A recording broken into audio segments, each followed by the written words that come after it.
If you're passionate about learning and teaching, then you're at the right place. Just hit the subscribe button. Today, we are going to be talking about 5 myths common with content creation. Whether you're a seasoned creator or you're just thinking about starting, then this tip will help you in order to navigate the industry.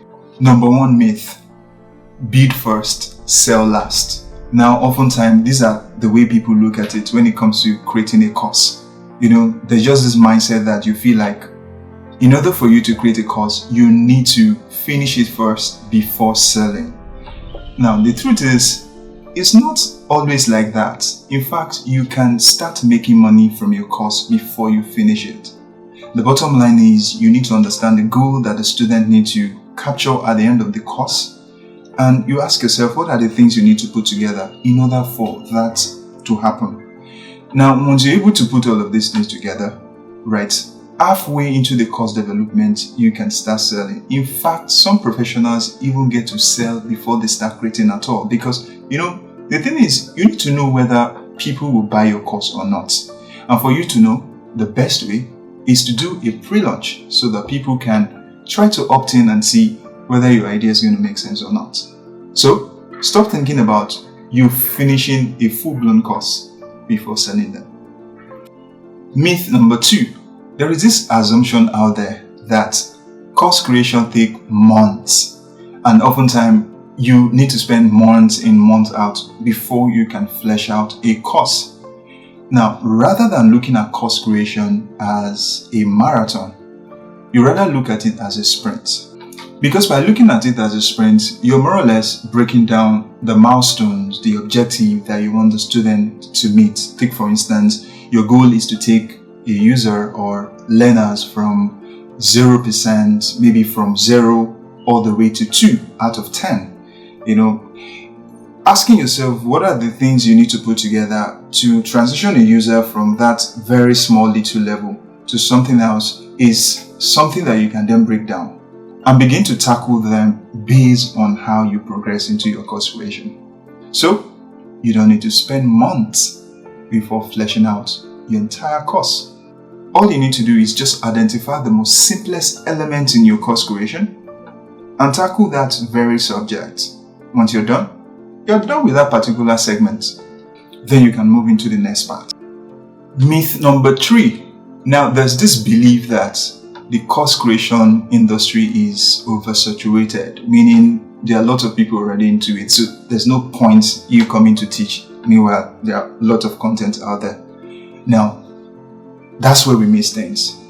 The reality is that the industry is getting more dynamic students like never before, which means several people now prefer to learn online rather than the normal physical class. So what can set you aside is your own unique tone, the way you sound, and how you can connect with your audience. And that's what really matters. That's what can set you aside and put you in the limelight. Now let's talk about myth number 4. There is this assumption that course creation is expensive.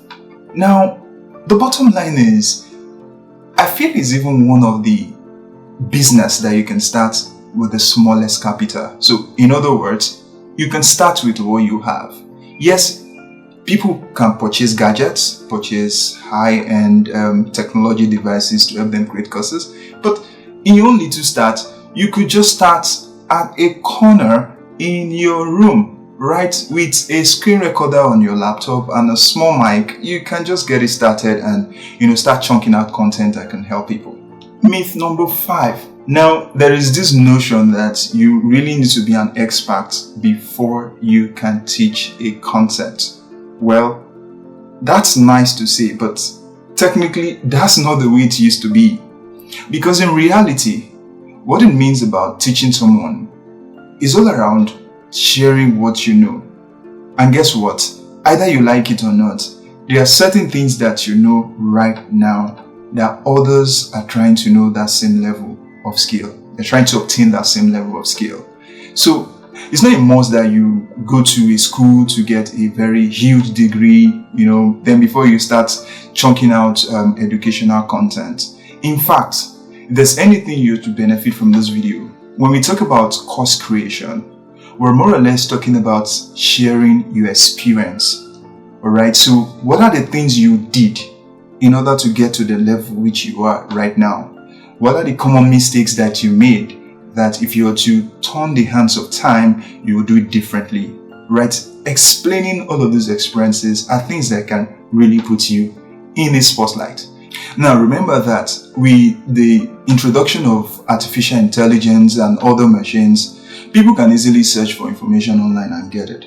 Right? But what is going to put you aside is your ability to share your experience, your ability to make people connect with what you're saying, the ability for them to be able to do what they couldn't do in the first place. Just a quick one, I'm hosting a workshop that my goal in that workshop is to help the first 100 people launch their first course. Now, right from the content creation to the conceptualization, creating the actual content, converting them into videos, converting them into quizzes, assessments, publishing them online, and even marketing them to the right audience. Those are things I am going to be helping the first 100 people to achieve, and pretty much we're going to be doing that in 4 weeks, right? So if you've been thinking about translating your experience, right, your expertise into a digital product where when people come to ask you for help, after expressing yourself to them, you can just refer them to that course, and at the end of the day, they'll buy. And when they buy, you make passive income.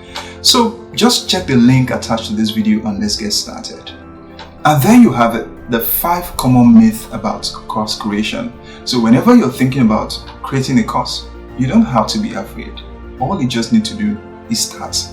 And most importantly, if you can get access to someone who can mentor you and show you some things on how to do things effectively, I think that would be a good idea. Thank you for watching. If you like this video, subscribe to my channel and follow us on all our social media handles. Until next time, I'll see you in the next one.